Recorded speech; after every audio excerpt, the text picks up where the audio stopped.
লেখিকা ছবি ব্যানার্জির সংসার ও বন্ধন। এটি কিন্তু শুধু প্রথম পর্বই নয়, সমস্ত পর্বকে একসাথে করে একটি গল্পে রূপান্তরিত করা হয়েছে। তাহলে শুরু করা যাক আজকের গল্প। শনিবার এলেই বিলুদের ছোট্ট বাড়িটায় যেন সাজো সাজো রব পড়ে যায়। পুরো 5টা দিন বিলু আর পিলু, যাদের পোশাকি নাম বিপ্লব আর পল্লব, দুই ভাই তাদের মায়ের জন্য অপেক্ষা করে থাকে। তারা দুই ভাই স্কুল থেকে ফিরে সেদিন আর খেলতে যায় না। ছোট্ট বাড়িটাকে যতটা সম্ভব পরিষ্কার পরিচ্ছন্ন করে রাখে। বিলু ঝুলঝাড়া লম্বা লাঠিটা দিয়ে ঘরের ঝুল না থাকলেও একবার বুলিয়ে দেয়। পিলু অপটু হাতে নিজেদের পড়ার টেবিল গুছিয়ে রাখে। শঙ্করী পিসিকে দিয়ে বিছানার চাদর পাল্টে রাখে। তাদের মা অপরিচ্ছন্নতা একদম পছন্দ করে না। অনুরাধার এক চিলতে সবজি গাছগুলোতে একাধ দিনের জল দিতে ভুলে গেলেও শনিবার ওদের কিছুতেই ভুল হয় না। 6 বছর ধরে মৈনাক অনুরাধার সংসারে এই চিত্র। অনুরাধা স্কুলে 3বার পরীক্ষা দিয়ে চাকরি যদি বা পেল, সেটা মুর্শিদাবাদের এক গ্রামের স্কুলে। তখন বড় ছেলে বিলুর বয়স 6 আর পিলুর বয়স 4। দুটো ছোট বাচ্চা, স্বামী, সংসার ফেলে অত দূরে চাকরি করতে যেতে অনুরাধার একেবারে ইচ্ছে ছিল না। যদিও চাকরিটা এই সংসারের জন্য খুব দরকার ছিল। মৈনাককে মাইনের একটা অংশ দেশের বাড়িতে পাঠাতে হয়। ভিটে আর পরিবারের প্রতি মৈনাকের সীমাহীন টান। দেশে তার বাবা মা অকৃতদার এক দাদা প্রবাল, বেকার ভাই শৈবাল ছাড়াও এক নিঃসন্তান বিধবা পিসি আছে। গ্রামে একটা ছোট মুদির দোকান আর বেকার ভাইয়ের টিউশন থেকে সংসারটা কোনো রকমে চললেও আনুষঙ্গিক খরচে টান পড়ত। কোনো মাসে যদি টাকার অঙ্ক কম হতো, তখন দেশ থেকে হাজারটা অভিযোগে ভর্তি মায়ের দীর্ঘ চিঠি আসতো। মৈনাক কলকাতায় একটা কোম্পানিতে মোটামুটি ভদ্রস্থ মাইনের চাকরি করে। আগে মৈনাক মেডিকেল রিপ্রেজেন্টেটিভের চাকরি করত। বহরমপুরে 1 রুমের ভাড়া ফ্ল্যাটে থাকত।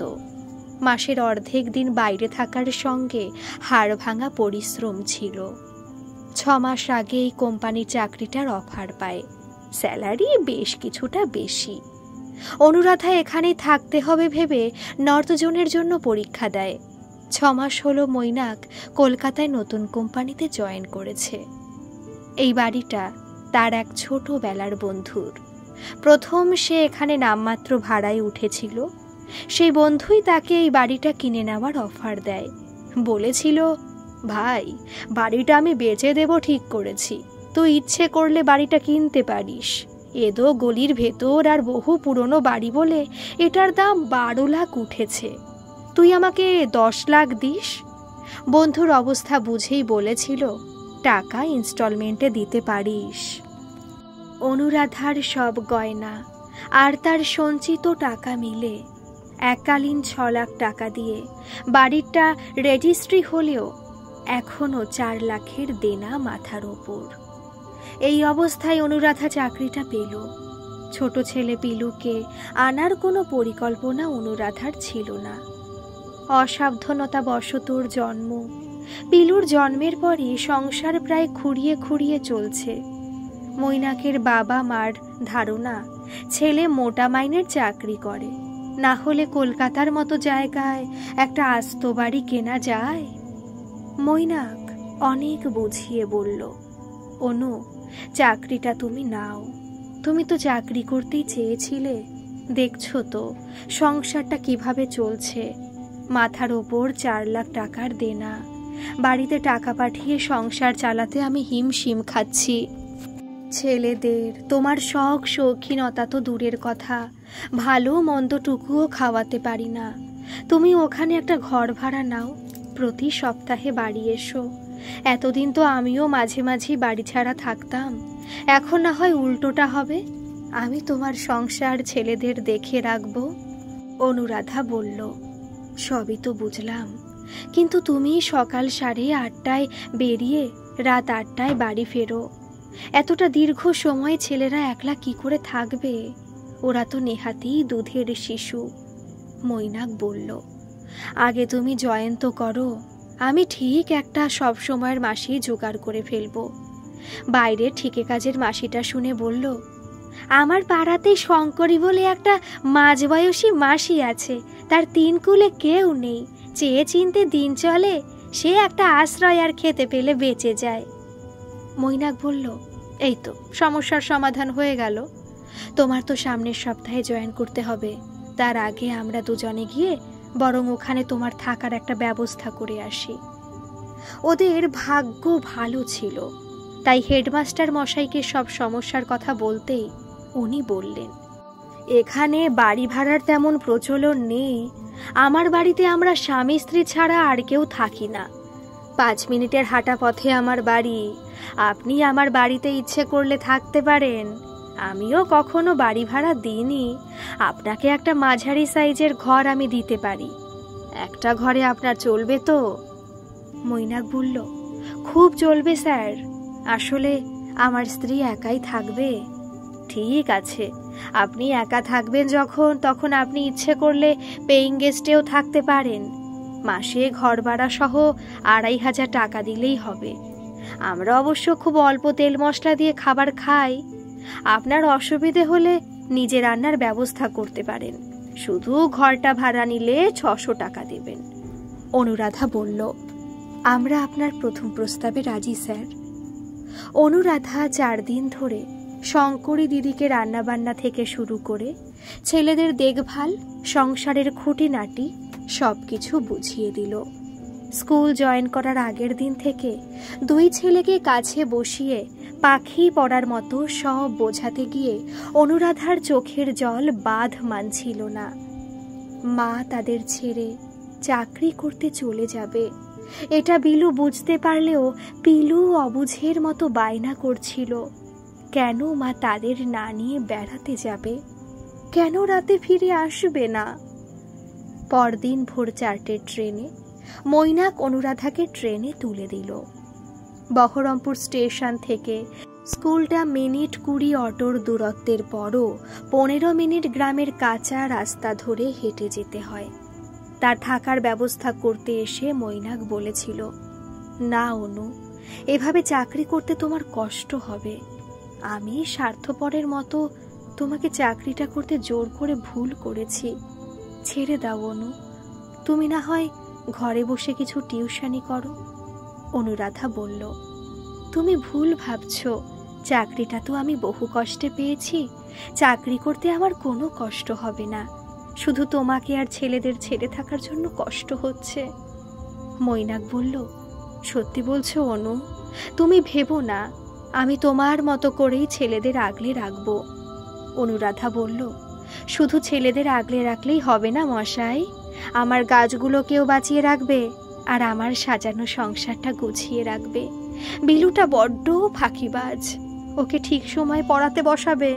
পিলুটা খুব দুরন্ত, শঙ্করী দিদিকে বলবে পিলুকে যেন আগলে রাখে। তুমি একবার মাকে বলে দেখো না, বাবাকে সঙ্গে করে একটা মাস যদি থেকে যান। মৈনাক বলল, মাকে বলে কোনো লাভ নেই অনু, মা তার সংসার ছেড়ে আসবে না। পিসিমা তো আমাদের কাছে এসে থাকতেই পারেন। পিসিমার গল্প তো তুমি জানো অনু, বিধবা হয়ে এসে পিসিমা একবার মাত্র পুরীতে জগন্নাথ দেব দর্শন ছাড়া ওই বাড়ি ছেড়ে আজ পর্যন্ত কোথাও বেরোয়নি। তুমি এত দুশ্চিন্তা করো না।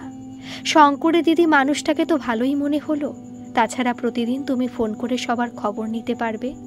তবুও আমি বলছি, খুব অসুবিধে মনে হলে চাকরি ছেড়ে দিও।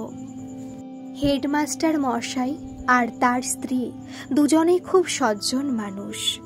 প্রথম দিনেই এই মাতৃসমা মহিলা তাকে আপন করে নিয়েছিলেন। অনুরাধাকে ম্যাডাম বলে ডাকতে নিষেধ করে তিনি বললেন, মা, তুমি তোমার স্যারকে স্যার বলে ডেকো, আমাকে কাকিমা বা মাসিমা বলে ডেকো। আমাদের কোনো সন্তান নেই, তুমি আসাতে সত্যি আমরা খুব খুশি। আর একটা কথা মা, তোমার স্যার তোমার সম্মানের কথা ভেবে তোমার থেকে খাওয়ার জন্য 2500 টাকা নেবেন বলেছেন। আমি বলছি তুমি শুধু এখানে থাকার টাকাটাই দিও। অনুরাধা বলল, কাকিমা, স্যার আমাকে সম্মান জানিয়ে খুব যৎসামান্য টাকা দিতে বলেছেন। ওই টাকায় একটা মানুষের থাকা খাওয়ার খরচ চালানো কি সম্ভব? কলকাতা থেকে এত দূরে চাকরি করতে এসে কম টাকায় এত ভালো থাকার জায়গা আর আপনাদের মতো মানুষের সান্নিধ্য পাওয়া তো ভাগ্যের কথা। তাই হবে মা, আমি বুঝতে পারছি ছোট ছেলেদের ছেড়ে এসে তোমার খুব কষ্ট হচ্ছে। কষ্ট পেও না মা, সব অভ্যেস হয়ে যাবে। সংসারের ভালোর জন্যই তো তুমি চাকরি করছো। শনিবার হেডমাস্টার মশাই তাকে বেলা 12টার ট্রেনটা ধরার সুযোগটুকু দেন। প্রথম জয়েন করার পর পুরো 5 দিন কাটিয়ে শনিবার সন্ধে 7টায় 2টো বড় চকলেট, 1 প্যাকেট মিষ্টি নিয়ে যখন অনুরাধা বাড়ি ফিরল, তখন তার মনে হলো কতকাল সে ছেলেদের দেখেনি, কতদিন সে তার সংসার ছেড়ে আছে। 2 ছেলে তখন তাকে আষ্টে পৃষ্ঠে জড়িয়ে ধরেছে। পিলু চোখের জল নিয়ে বলল, মা, তুমি আর আমাদের ছেড়ে যাবে না তো? বিলু বলল, ভাই তুই এত বোকা কেন রে? মা তো এখন চাকরি করে, মা এখন থেকে প্রতি শনিবারে বাড়ি আসবে, আর তোর আমার জন্য চকলেট, মিষ্টি কত কিছু নিয়ে আসবে। আর কাল মা আমাদের জন্য মিষ্টি পোলাও আর মাংস রান্না করবে। পিলু চোখ মুছে বলল, আর আলু ভাজা চাটনি করবে না? অনুরাধা বলল, করব তো সোনা। মৈনাক বলল, দেখেছো অনু, তোমার বিলু এই কদিনে কত বড় হয়ে গেছে। তোমার বিলুকে তো এখন ওই আগলে রাখে, তাকে গল্প বলে ঘুম পাড়িয়ে দেয়। বিলু বলল, জানো মা, পিলু এখন রং ওঠা দেওয়ালে কত যে নকশা আবিষ্কার করে আর আমাকে দেখায়, আর সত্যি দেখতে অবিকল ওরকমই লাগে। অনুরাধা বলল, ও মা তাই? তা কি নকশা আবিষ্কার করে শুনি তো একবার। বিলু বলল, কখনো চাঁদের বড়ি চরকা কাটছে, কখনো দাদু লাঠি হাতে বসে আছে, কখনো লম্বা তাল গাছ 1 পায়ে দাঁড়িয়ে আছে। কাল একটা নকশা দেখে বলল, দেখ দাদা, ঠিক যেন মা চুল খুলে পেছন ফিরে বসে আছে। এটা এখন আমাদের মজার একটা খেলা। অনুরাধা মনে মনে বলল, পিলুটা মন খারাপ থেকে এসব বলে, ছেলেটা কবে যে বড় হবে। বাড়িটা বড্ড বিবর্ণ, রংচটা হয়ে গেছে। পুরো টাকা শোধ করে কবে যে আবার কলি ফেরানো হবে কে জানে। এটা নিয়ে আগে মৈনাকের সঙ্গে তার টুকটাক ঝগড়া হয়েছে, এখন মনে হচ্ছে বাড়িটা তো মজবুত আছে। পিলুটা যতদিন ছোট আছে রং না করাই ভালো। ছেলেটা তার কল্পনার জগৎ নিয়ে যতদিন পারে ভালো থাকুক। অনুরাধার এখন চাকরি আর যাতায়াত করা অভ্যেস হয়ে গেছে। প্রতি সপ্তাহে ছেলেরা হাপিত্তেশ করে বসে থাকে মায়ের জন্য। পিলু, কি এনেছো আমাদের জন্য বলে যখন ব্যাগ ধরে টানাটানি করে, অনুরাধার মনটা তখন অনাবিল আনন্দে ভরে যায়। শনি রবি দুরাত থেকে সোমবার ভোর 4টে ট্রেন ধরে চলে আসার সময় মনটা বিষণ্ণ হয়ে যায়। অনুরাধা চাকরি করা তার শাশুড়ি মার একদম পছন্দ ছিল না। তারা বছরে 2-3 বার নিজেদের প্রয়োজনে এখানে দিন 10-15 করে থেকে যান। কোম্পানির চাকরি বলে মৈনা খুব কম ছুটি পায়। পুজোর আগে আগে তার শাশুড়ি মার শ্বশুরমশাই বাড়ি শুধু সবার পুজোর পোশাক, বাড়তি কিছু টাকা নেওয়ার জন্য চলে আসতে ভুল করেন না। তাদের চাহিদা মেটাতে অনেক সময় তার নিজের শখের শাড়ি, সংসারের প্রয়োজনীয় জিনিস কেনা হয়ে ওঠে না। অথচ অনুরাধার দরকারে আসতে বললে বলেন, 2টো বেটা ছেলের হাতে সংসার ফেলে কি করে যাব? তোমার পিসিমার বয়স হয়েছে, আমাদের দরকারে যখন যাই তখন কোনো রকমে কটা দিন চালিয়ে দেয়।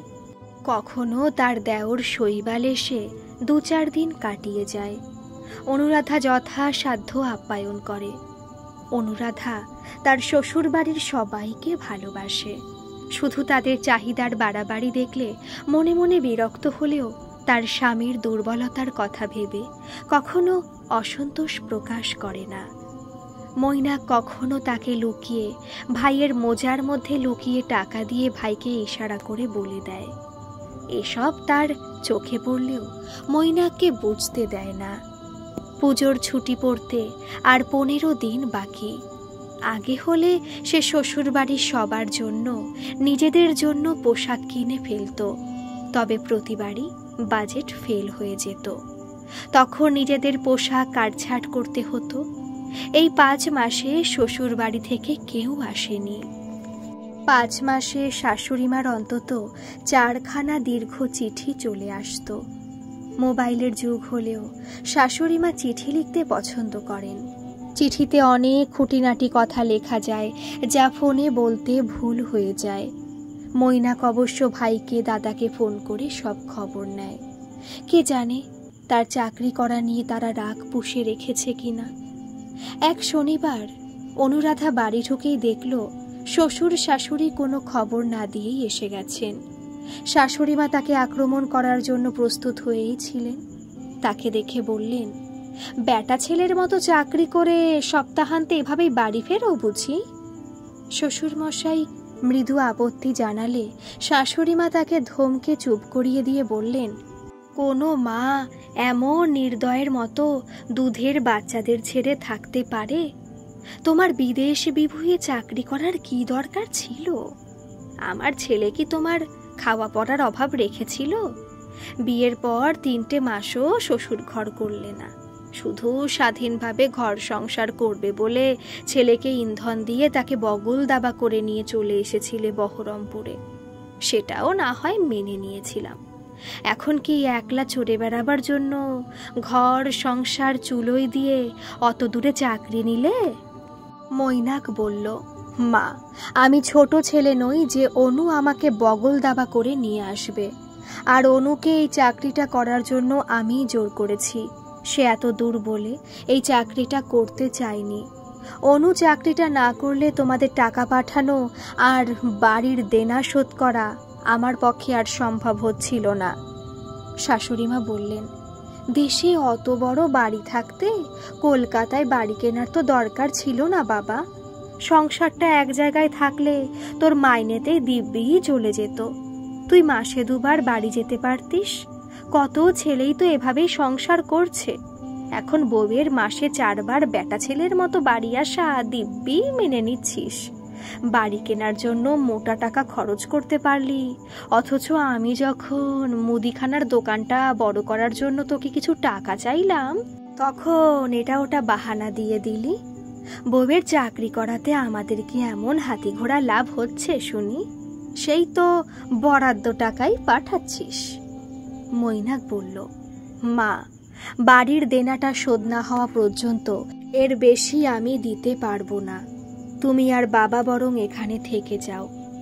তুই খুব ভালো করেই জানিস তোর দাদা, ভাই আর বুড়ো পিসিকে ভাসিয়ে দিয়ে আমরা এখানে থাকতে পারবো না। জানি ছোট ছেলেটার একটা গতি হলে সেও বিয়ে করে বউ নিয়ে উড়ে যাবে। বড়টা তো আধা সন্ন্যাসী হয়ে থাকলো। সবই আমার কপাল। যাকগে, পুজোর জামা কাপড় কেনা হয়েছে। আমরা এবারে 2 দিনের বেশি থাকতে পারবো না। তোর পিসির শরীরটা ভালো যাচ্ছে না, তাকে গিয়েই ডাক্তার দেখাতে হবে। অনুরাধা চাটা দিয়ে বলল, মা, এবারে পুজোর পোশাক কেনার সময় পাইনি। ছেলেদেরটা পঞ্চমীর দিন কিনবো ভাবছি। আপনাদের ছেলে পুজোর পোশাক কেনার টাকা আর পিসিমাকে ডাক্তার দেখানোর টাকা দিয়ে দেবে।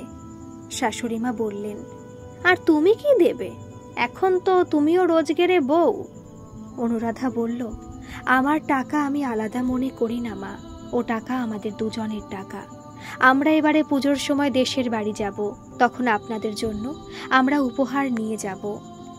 শাশুড়িমা খুশি হয়ে বললেন, বৌমা, রাগের মাথায় 2-4টে ভালো মন্দ কথা বলে ফেলেছি, তুমি কিছু মনে করো না মা। রাতে শোবার সময় মৈনাক বলল, অনু, আমি জানি মায়ের কথায় তুমি কষ্ট পেয়েছ। আমি মায়ের হয়ে তোমার কাছে ক্ষমা চাইছি। অনুরাধা বলল, মৈনাক, আমি সত্যি মায়ের কথায় কষ্ট পেয়েছিলাম, কিন্তু আমার হয়ে তোমার প্রতিবাদ করা দেখে আমার মনটা ভালো লাগায় ভরে গেছে। তোমার মতো স্বামী যার পাশে থাকে সে সবার দেওয়া কষ্টকে জয় করতে পারে। অনুরাধার সংসার এভাবেই চলছিল। শঙ্করী দিদি মানুষটা বেশ ঠান্ডা প্রকৃতির এবং বিশ্বস্ত। দুই ছেলের সঙ্গে তার সুন্দর একটা বন্ডিং তৈরি হয়েছে। ওরা তাকে পিসি বলে ডাকে। তাদের সব আবদার দুষ্টুমি হাসি মুখে সামলায়। দেখতে দেখতে তার চাকরি করা প্রায় 5 বছরের ওপর হয়ে গেল। হেডমাস্টার মশাইয়ের এবং অন্যান্য সহকর্মীদের সহযোগিতায় তার চাকরি জীবনটা সুন্দর গতিতে চলছিল। বিলু পিলু এখন অনেকটা বড় হয়েছে। বাড়িটার দেনাও শোধ হয়ে গেছে। সামান্য হলেও কিছু সঞ্চয় হয়েছে। এবারের পুজোর ছুটিটা যেন খুব তাড়াতাড়ি শেষ হয়ে গেল। কয়েকদিনের দেশের বাড়ি গিয়ে ছেলেরাও খুব হইচই করে পুজো কাটালো। আবার গতানুগতিক জীবন শুরু হলো। পুজোর 2 মাস পর হঠাৎ বাড়ি থেকে শৈবাল ফোন করে জানালো পিসিমা গতকাল মারা গেছেন। তার শ্রাদ্ধ শান্তি পারলৌকিক কাজের দিন আবার 2 দিনের জন্য তারা সপরিবারে দেশের বাড়ি গেল। যথারীতি মৈনাকের মোটা টাকা খরচ হলো। দিন 7 আগে কলকাতা থেকে তাদের স্কুলে একটা অল্প বয়সী ইংরেজির শিক্ষক জয়েন করলো। সুদর্শন হাসি খুশি মিশুকে ছেলে। স্টাফ রুমে হেডমাস্টার মশাই সবার সঙ্গে পরিচয় করিয়ে দিচ্ছিলেন। তার সঙ্গে পরিচয় করানোর সময় ছেলেটি খানিকক্ষণ হা করে তার মুখের দিকে তাকিয়েছিল। অনুরাধার খুব অস্বস্তি হচ্ছিল। সে তাড়াতাড়ি নমস্কার করে বলল, আমি অনুরাধা মিত্র। ছেলেটি চমকে গিয়ে বলল, নমস্কার, আমি অয়ন্তী বাসু। আমাকে অয়ন বলে ডাকতে পারেন। অনুরাধা অস্বস্তি কাটানোর জন্য বলল, আপনি কি ডেলি প্যাসেঞ্জারি করবেন? না ম্যাডাম, আমি একজন পরিচিতের মাধ্যমে মাথা গোজার একটা আস্তানা জোগাড় করে ফেলেছি। কয়েকদিনের মধ্যে অয়ন ছাত্রছাত্রীদের সঙ্গে সবার প্রিয় পাত্র হয়ে উঠল। তার ব্যবহার দেখে মনেই হয় না যে সে সবে মাত্র স্কুলে জয়েন করেছে। তার প্রাণ খোলা হাসি আর মজার মজার গল্প শুনে সবাই খুশি। অনুরাধারও খুব ভালো লাগতো প্রাণবন্ত হাসি খুশি এই ছেলেটিকে। যদিও প্রথম দিনে তার দিকে অদ্ভুতভাবে তাকিয়ে থাকাটা তার কাছে অস্বস্তির ছিল। শনিবার অনুরাধা স্টেশনে পৌঁছে অয়নকে দেখে বলল, কি ব্যাপার আপনি? অয়ন বলল, হ্যাঁ আমিও তো বাড়ি যাব। কি ভাবছেন হেডমাস্টার মশাইকে ম্যানেজ করে ফেলেছি? আসলে এই স্কুলে আপনি আর আমি কলকাতা থেকে এসেছি, তাই উনি এই অনুমতিটুকু আমাকেও দিয়েছেন। চলুন, ট্রেন ঢুকছে। অনুরাধা ট্রেনে গুছিয়ে বসে বলল, ভালোই হলো, আপনার সঙ্গে একটু আলাদা কথা বলা আমার দরকার ছিল। অয়ন বলল, কি সৌভাগ্য আমার। বলুন অনুরাধা, কি বলতে চান? অনুরাধা বলল, আপনি আমার নাম ধরে ডাকেন কেন বলুন তো? আর সব কলিগদের কি নাম ধরে ডাকেন? ও এই কথা। আমি কলিগদের মধ্যে একজন সিনিয়র টিচার ছাড়া বাকিদের নাম ধরে বাবু বলি, কাউকে টাইটেল ধরে বাবু বলে ডাকি। শুধু 2 জন সিনিয়র মহিলাকে দিদি বলি। অনুরাধা বলল, আরও একদিন আমার ছোট টিপ পড়া নিয়ে আপনি আমাকে অস্বস্তিতে ফেলেছিলেন। হ্যাঁ বলেছিলাম, টিপটা বড় পড়লে আপনাকে পারফেক্ট দেখাতো। এটা তো একটা কমপ্লিমেন্ট।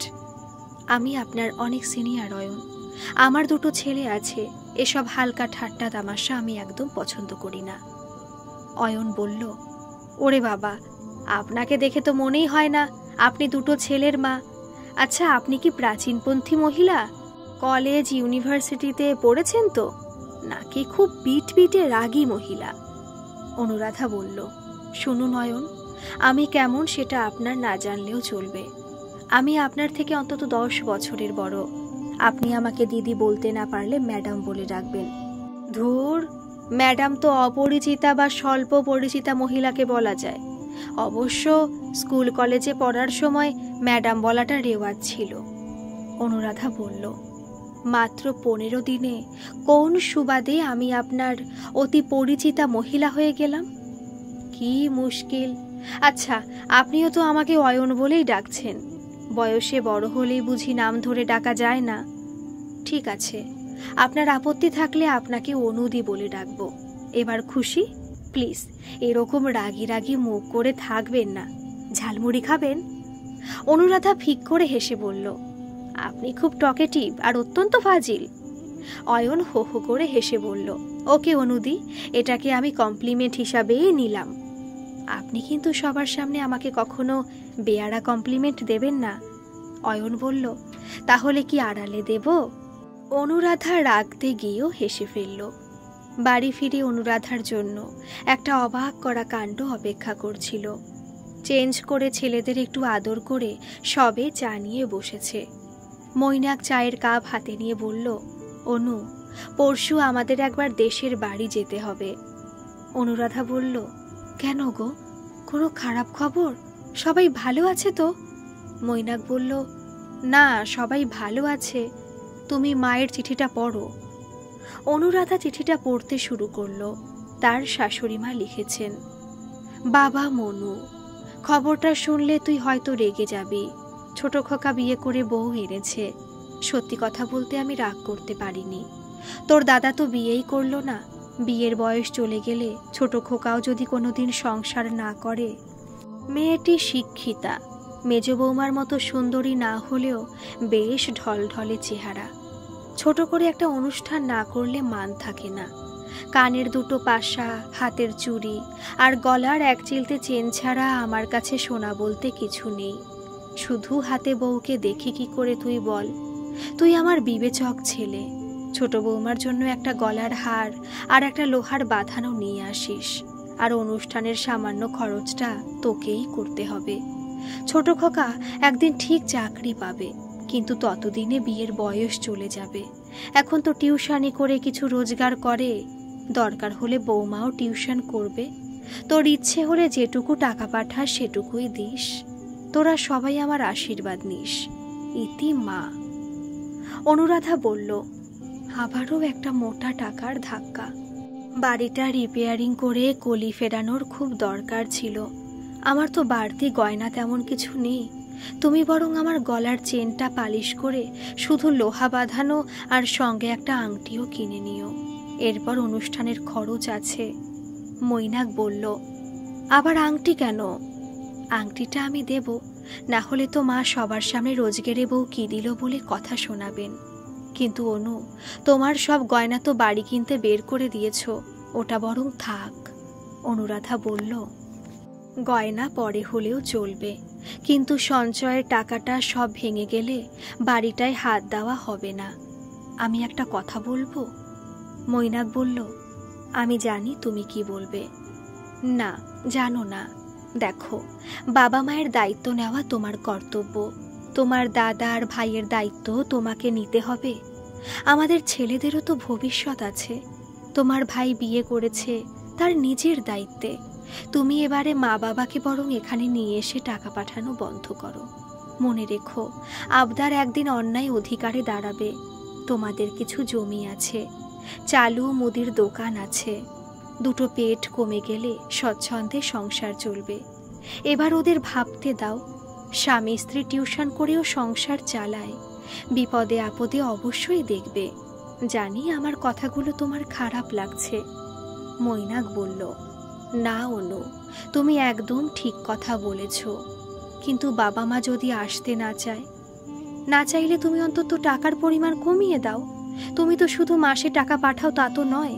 মা বিভিন্ন অভিযোগ নিয়ে চিঠি লিখলেও তুমি টাকা পাঠাও। এটা নিয়ে কখনো আমার অভিযোগ ছিল না, কিন্তু ওদের প্রত্যাশা ক্রমশ বেড়েই চলেছে। আমি জানি, আমার চাকরি পাওয়ার পর তুমি টাকার অঙ্ক বাড়িয়েছ। আমি এত কষ্ট করে চাকরি করছি আমাদের সন্তানদের ভবিষ্যতের উচ্চ শিক্ষার জন্য, নিজেদের নিরাপত্তার জন্য। তার মধ্যে অবশ্যই শ্বশুর মশাই শাশুড়ি মাকেও দেখব, কিন্তু তোমার ভাই আর দাদাকে দেখা নিশ্চয়ই আমাদের কর্তব্যের মধ্যে পড়ে না। পরিবারের বিপদে আপদে তোমার পাশে থাকা আমি চিরকালই সমর্থন করব। অনুরাধা লক্ষ্য করে দেখেছে, বাড়ি এলেই মৈনাক অন্য মানুষ হয়ে যায়। আবাল্যের পরিচিত এই ভিটিও পরিবারের প্রতি তার অসম্ভব মায়া। এমনকি বাড়ির মস্ত উঠোনের একপাশে ধানের মড়াই, গোয়াল ঘরের গরু, বাগানের গাছপালা, প্রাচীন আসবাব সব যেন তার অস্তিত্বে মিশে আছে। ছেলে দুটিও বাবার মতোই এই বাড়িতে এলে যেন নতুন করে প্রাণ পায়। এই বন্ধন থেকে ওদের ছিন্ন করার কথা অনুরাধা স্বপ্নেও ভাবে না। বেকার দেওরের হুট করে বিয়ে করা শুনে অনুরাধার প্রথমটায় মনে মনে খুব রাগ হয়েছিল, কিন্তু নতুন বউকে দেখে তার খুব ভালো লাগলো। মেয়েটি বেশ স্মার্ট ও মিশুকে। কিছুক্ষণের মধ্যেই বিলু পিলুকে আপন করে নিল। অনুরাধা নতুন বউকে একটা আংটি দিল। মৈনাক মায়ের হাতে লোহা বাঁধানোটা দিয়ে চেনটা নতুন বউকে দিল। বৌভাতের অনুষ্ঠান মিটে গেলে মৈনাক মাকে বলল, মা, এবার তুমি আর বাবা আমাদের সঙ্গে চলো। ওদের সংসার এবার ওদের বুঝে নিতে দাও। মাঝে মাঝে আমরা যখন আসবো তখন আসবে। তোমরা আমাদের কাছে থাকলে আমাকে আর মাসে মাসে টাকা পাঠাতে হবে না। বিলু আর পিলুও খুব আনন্দে থাকবে। পিসিমাও চলে গেছেন। তোমার তো এখন আর সমস্যা থাকার কথা নয়। মা বলল, তুই কোন আকেলে কথা বলছিস বাবা? সবেই ছোট খোকা বিয়ে করেছে, এর মধ্যেই সংসারের জোয়াল তার কাঁধে ফেলে দেব? বেশ, না হয় 2-4 মাস পরে যেও। না বাবা, সেটা হয় না। আমরা মাঝে মাঝে যেমন যেতাম তেমনই যাব। মৈনাক বলল, ঠিক আছে, তোমাদের যেমন ইচ্ছা। তবে এবার থেকে শুধু তোমাদের জন্যই টাকা পাঠাবো। মোটা টাকা আর পাঠানো আমার পক্ষে সম্ভব নয়। এসব কথা তোর না বৌমার? তোর মাথার ওপর বসে সেই ছড়ি ঘোরাচ্ছে, এটা আমি বেশ বুঝতে পারছি বাবা। কথাটা যদি তারই হয় তাহলে সে অন্যায় তো কিছু বলেনি মা। আমরা তোমাদের দায়িত্ব নিতে তো অস্বীকার করছি না। ভাই শুধু টিউশনের ওপর নির্ভর করে হুট করে বিয়ে করলো যখন, তখন সব বুঝে নিশ্চয়ই করেছে। মা বলল, ওরা অনেকদিন ধরে দুজন দুজনকে ভালোবাসে। মেয়েটা আর কতদিন অপেক্ষা করবে? মেয়েটা ভালো বলেই তোর বেকার ভাইকে বিয়ে করতে রাজি হয়েছে। আর পাল্টি ঘর, শিক্ষিতা মেয়ে বলে আমিও রাজি হয়েছি। মৈনাক বলল, দেখো মা, দুজন সাবালক ছেলে মেয়ে নিজেদের পছন্দে বিয়ে করেছে, এতে আমার কোনো আপত্তি নেই। কিন্তু তুমি যদি আমার আর অনুর চাকরির ওপর ভরসা করে বিয়েতে রাজি হয়ে থাকো, তাহলে ভুল ভেবেছ। তুমি একদিন অনুর চাকরি করা নিয়ে ওকে যাচ্ছে তাই ভাবে কথা শুনিয়েছিলে। তার কষ্ট করে রোজগারের টাকা আমি কোনোভাবেই এই সংসারের জন্য চাইতে পারবো না। মা এবার একটু নরম সুর করে বলল, তুই তো এই সংসারের মাথা মনু। তোর ভাই দাদা এরা তো সবাই তোর নিজের রক্ত। ওরা না হয় সেভাবে প্রতিষ্ঠিত হতে পারেনি, কিন্তু তুই তো আমার কৃতি ছেলে, তাই বলে ওদের পাশে তুই থাকবি না? আর কটা মাস যেমন টাকা দিচ্ছিলি দে বাবা। ছোট বৌমাও চাকরির চেষ্টা করছে। ছোট খোকা ওকেও কিছু টিউশন জোগাড় করে দেবে বলেছে। অন্তত সে কিছু টিউশন করা পর্যন্ত দে। মৈনাকের মাকে এসব কথা বলে খুব খারাপ লাগছিল। অনুরাধা তাকে যুক্তি দিয়ে বোঝালেও তার ওপর অকারণে প্রচ্ছন্ন অভিমানও হচ্ছিল। একটু চুপ করে থেকে মৈনাক বলল, বেশ, তাই হবে মা। অনুরাধার ফেরার সময় দেওর আর নতুন বউ সুতপাকে কলকাতায় বেড়াতে আসার নিমন্ত্রণ জানিয়ে এসেছিল। পরপর 2 দিন স্কুল কামাই হলো। হেডমাস্টার মশাইকে তার সমস্যার কথা জানিয়ে ফোন করেছিল। বুধবার স্কুলে আসতেই অয়ন বলল, কি ব্যাপার অনুদি, 2 দিন স্কুল কামাই করলে যে? শরীর ভালো আছে তো? অনুরাধা বলল, হঠাৎ আমার দেওরের বিয়েতে দেশের বাড়ি যেতে হয়েছিল। অয়ন বলল, তোমার ফোন নাম্বারটা নেওয়া ছিল না বলে খোঁজ নিতে পারিনি। এবার দয়া করে ফোন নাম্বারটা দিয়ে দিও। আমার কাছে স্কুলের মোটামুটি সবার নাম্বার সেভ করা আছে। এখন অনুরাধার বাড়ি ফেরার সময়টা বেশ ভালোই কাটে। সারাটা রাস্তা অয়ন বক বক করতে করতে আসে। কয়েকবার যাওয়া আসার সুবাদে ওরা এখন পরস্পরকে তুমি করে ডাকে। 3 বছর বয়সে অয়নের মা মারা যায়। বাবার দ্বিতীয় বিয়ে করেননি। এসব কথা অয়নই বলেছে। অয়ন মাঝে মাঝে ঠাট্টা করে উল্টোপাল্টা মন্তব্য করলেও অল্প বয়সে মাতৃহারা ছেলেটার ওপর বেশিক্ষণ রাগ করে থাকতে পারে না। সেও অকপটে তার স্বামী, ছেলে ও তার সংসার, দেশের বাড়ির গল্প করেছে। এমনকি তার বাগানের কথা, শঙ্করী দিদির কথাও বলেছে।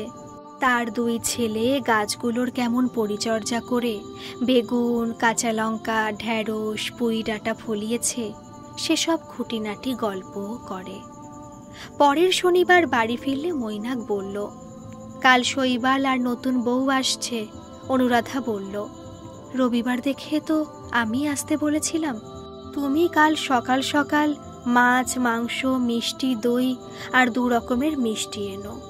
রান্নাটা আমিই করব। আর হ্যাঁ, একটা সিল্কের শাড়িও এনো। শৈবালের পোশাক কেনার জন্য 1000 টাকা দিও। মৈনাক খুব খুশি হলো, কিন্তু মুখে বলল, এই তো সবে খরচ করে এলাম অনু। আহা, নতুন বউ প্রথম আমাদের বাড়ি আসছে, তাকে সম্মান করে শাড়ি দেওয়াটা রীতি। সংসারে লৌকিকতা, রীতি সবাইকেই সাধ্যমতো মানতে হয়। কিন্তু তোমাদের গোটা সংসারের দায়বদ্ধতা থেকে আমি এবার মুক্তি চাই। মৈনাক বলল, আমি মনে রাখবো অনু, শুধু কয়েকটা মাস সময় দাও। মাঝে মাঝে আমার নিজেকে বড় অসহায় লাগে। অনুরাধা বলল, মৈনাক, তোমার অসহায় লাগার কারণটা আমি বুঝতে পারছি। তোমার একার চাকরিতে আমি সংসারটা ঠিক চালিয়ে নিতেই পারতাম, যদি না তুমি সাধ্যের বাইরে গিয়ে এতটা টাকা না পাঠাতে। হয়তো এতটা সচ্ছলভাবে চালাতে পারতাম না, কিন্তু সংসারটা তো তোমার আমার দুজনের। আমরা দুজনের পাশে থাকব, এটা আমাদের অঙ্গীকার। কিন্তু আমি চাকরিটা নাই পেতে পারতাম, তখন তোমার টাকাতেই আমাদের সংসার চালাতে হতো। পরিবারের পাশে দাঁড়ানো মানে কিন্তু বাবা মা ছাড়া নিয়মিত টাকা পাঠিয়ে অন্য কারোর দায়িত্ব নেওয়া নয়। ওরা এলে রাতে খাওয়া দাওয়ার পর অনুরাধা সুতপার হাতে শাড়িটা দিয়ে বলল, ভাই সুতপা, আমাকে কাল ভোরে বেরিয়ে যেতে হবে, তোমরা বরং এ সপ্তাহটা থেকে যাও। শঙ্করী দিদি আছে, কোনো অসুবিধে হবে না। সুতপা বলল, দিদি ভাই, আমরা বরং তোমার গরমের ছুটি পড়লে আবার আসব। এখানে এসে তোমাদের আন্তরিকতায় আমরা খুব আনন্দ পেলাম। প্রায় 5 মাস হতে চলল অয়নের সঙ্গে অনুরাধা একসঙ্গে বাড়ি ফেরে। কিন্তু ইদানিং অয়নের আচরণটা তার কাছে দুর্বোধ্য মনে হয়।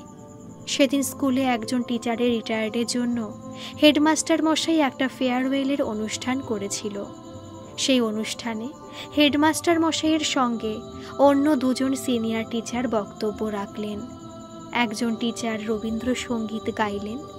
অনুরাধাকে কিছু বলার জন্য ডাকলে অনুরাধা বলল, আমি বরং একটা রবীন্দ্রসঙ্গীত গাইছি। গান শেষ হওয়া মাত্র অয়ন উচ্ছ্বসিত হয়ে তার হাত দুটো ধরে জড়িয়ে বলল, অনুদি, দুর্দান্ত গাইলে। তুমি এত ভালো গান গাইতে পারো আমি কিন্তু অনুমান করেছিলাম। সবাই তাদের দিকে অদ্ভুত দৃষ্টিতে চাইছিল।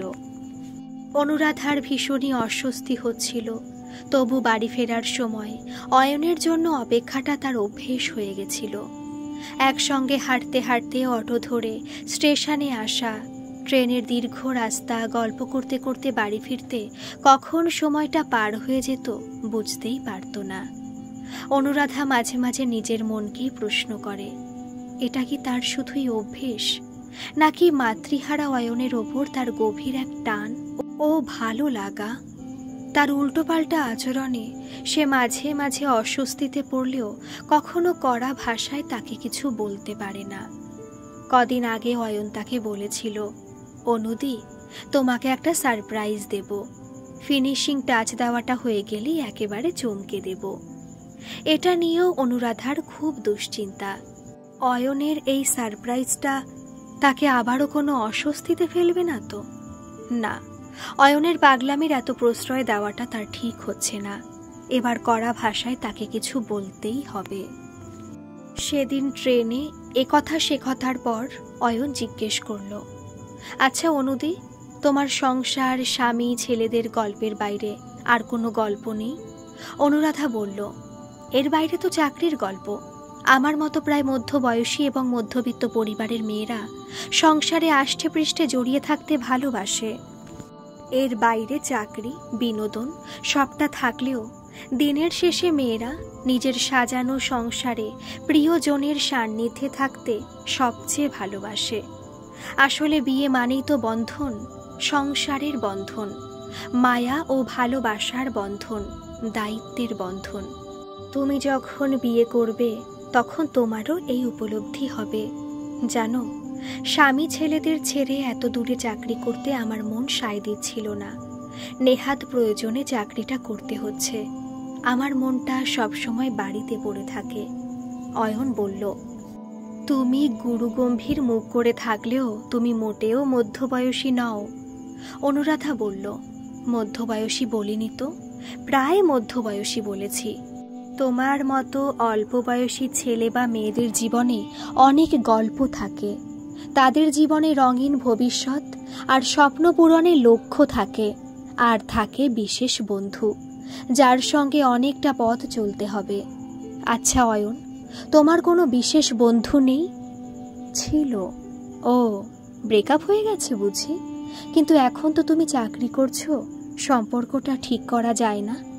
অয়ন বলল, না, উপায় নেই, কিন্তু এখন তুমি আমার বিশেষ বন্ধু। অনুরাধা বলল, অয়ন, এর আগে বহুবার তোমার বেয়ারা ঠাট্টাকে আমি ইগনোর করেছি, এবার কিন্তু তুমি বাড়াবাড়ি করছো। তুমি বিশেষ বন্ধুর মানেটা জানো? অয়ন বলল, জানি তো, যাকে বিশেষভাবে ভালো লাগে। অনুরাধা বলল, অয়ন, আমি তোমার থেকে বয়সে 10 বছরের বড়। আমার স্বামী, সন্তান, সংসার, শ্বশুর বাড়ি আছে। আমি সবাইকে ভালোবাসি। অয়ন বলল, ভালোবাসতে কে বারণ করেছে তোমাকে? আচ্ছা, স্বামী সংসারের বাইরে মেয়েদের আর কোনো সম্পর্ক থাকতে নেই? কি বলতে চাইছো তুমি? বিবাহ বহির্ভূত সম্পর্ক? এটা ট্রেন না হলে তোমাকে ঠাটিয়ে দুটো চড় মারতাম, ডেপো ছেলে কোথাকার। অয়ন বলল, তুমি বড্ড রেগে গেছো অনুদি, বাদ দাও এসব কথা। আমি তোমার জন্য যে সারপ্রাইজ গিফটটা দেব বলেছিলাম সেটাই এনেছি, এটা দেখলে তোমার মন ভালো হয়ে যাবে। বলে সাইড ব্যাগ থেকে একটা ছবি বের করে বলল, দেখো তো তোমাকে ঠিকঠাক এঁকেছি কিনা। অনুরাধা রেগে আগুন হয়ে বলল, স্কাউন্ড্রেল, তুমি কোন সাহসে আমার ছবি এঁকেছো? তুমি কি লুকিয়ে তোমার মোবাইলে আরো ছবি তুলেছো? তোমার দুঃসাহস দেখে আমি অবাক হয়ে যাচ্ছি। অয়ন বলল, যা বাবা, আমার আঁকা দেখে কোথায় তুমি প্রশংসায় উচ্ছ্বসিত হবে তা নয়, উল্টে গালাগালি দিচ্ছ। ঠিক আছে, ছবিটা আমার কাছেই থাক। তোমার সঙ্গে আমার কিছু কথা বলার ছিল।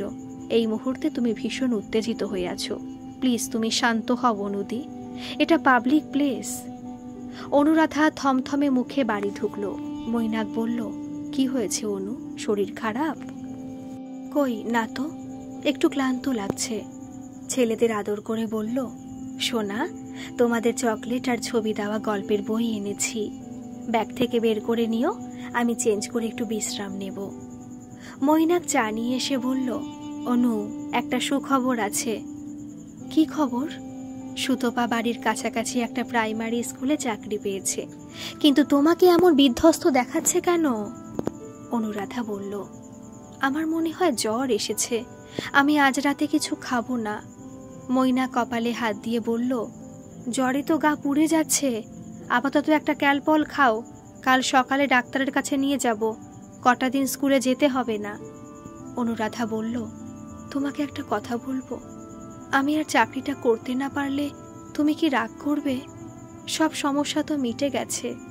মৈনাক বলল, অনু, প্রথমটা চাকরিটা করার ব্যাপারে আমি তোমাকে অনুরোধ উপরোধ করেছিলাম, পরে তো নিষেধও করেছিলাম।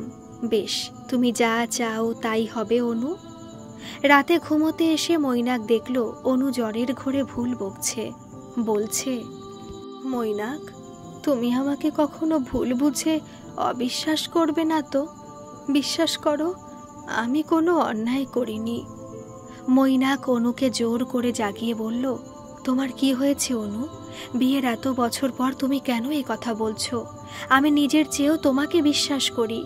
আমি তোমার কপালে জলপটি দিচ্ছি, তুমি ঘুমো অনু, কোনো ভয় নেই, আমি জেগে থাকছি, কাল তোমাকে ডাক্তারের কাছে নিয়ে যাব।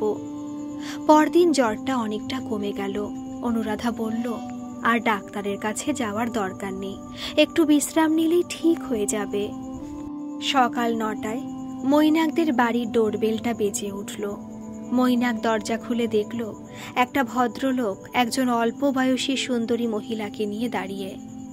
দরজা খুলতেই তিনি বললেন, নমস্কার, এটা অনুরাধা মিত্রের বাড়ি? মৈনাক নমস্কার করে বলল, হ্যাঁ, আমি অনুরাধার স্বামী মৈনাক মিত্র, কিন্তু আপনাকে তো চিনলাম না। অয়ন বলল, আমি অয়নদেব বাসু, অনুদির কলিগ, আর এটা আমার বন্ধু কৌশিকী। প্রতি শনিবার আমি আর অনুদি একসঙ্গে ফিরি। মৈনাক বলল, কাল বাড়ি ফিরে হঠাৎ অনুর ধুম জ্বর, এখন অনেকটা কম। অয়ন বলল, কাল ট্রেনে অনুদি খুব উত্তেজিত হয়ে গেছিল, মুখ চোখ অন্যরকম ছিল। আমি অনুমান করেছিলাম অনুদি হয়তো অসুস্থ হয়ে পড়বে।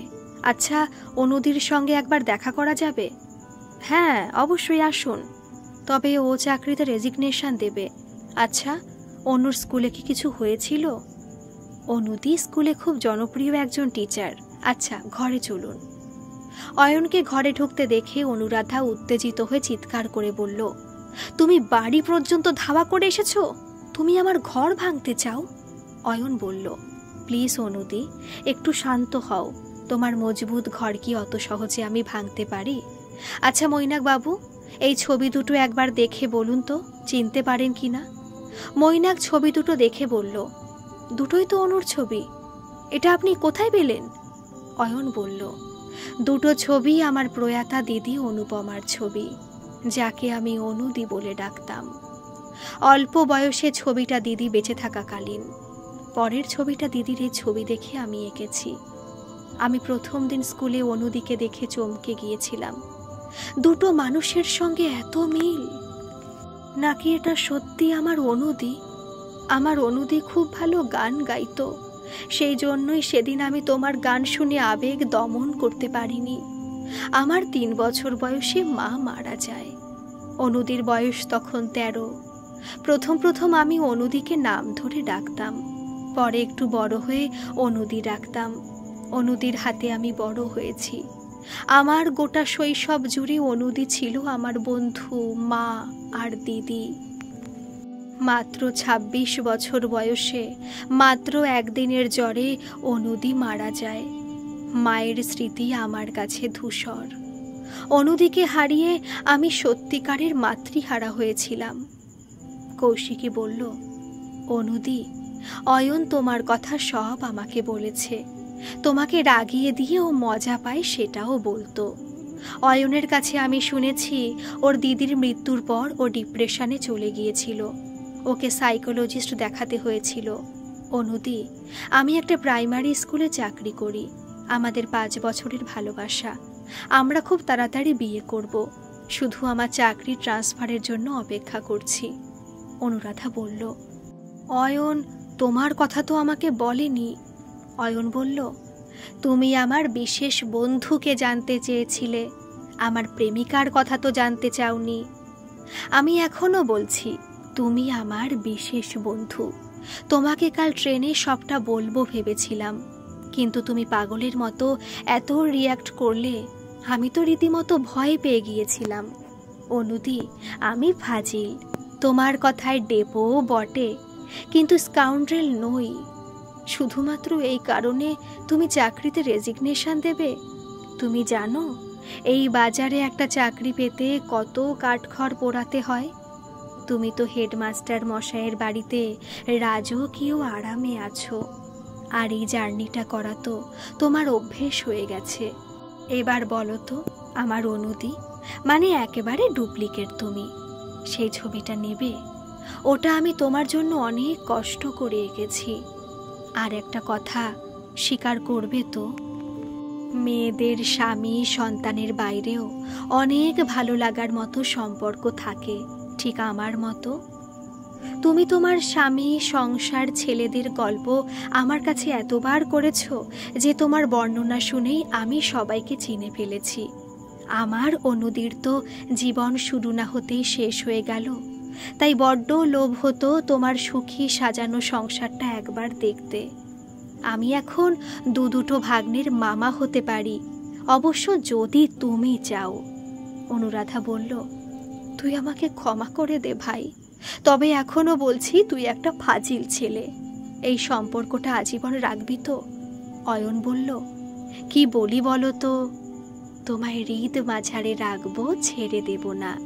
ছেড়ে দিলে অনুদিকে আর ফিরে পাবো না।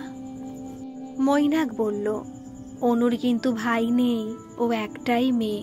তাহলে আজ থেকে তুমি আমার একমাত্র শালা। আজকের অনারে ব্রেকফাস্ট থেকে লাঞ্চ সব এখানে করতে হবে কিন্তু। তোমার অনুদি খুব ভালো রান্না করে, আজ অবশ্য শঙ্করীদির হাতে রান্না খেতে হবে। অয়ন বলল, মৈনাক দা, আজ শুধু ব্রেকফাস্ট খাবো, সামনে রবিবার আমরা দুজনেই অনুদির রান্না খাবো।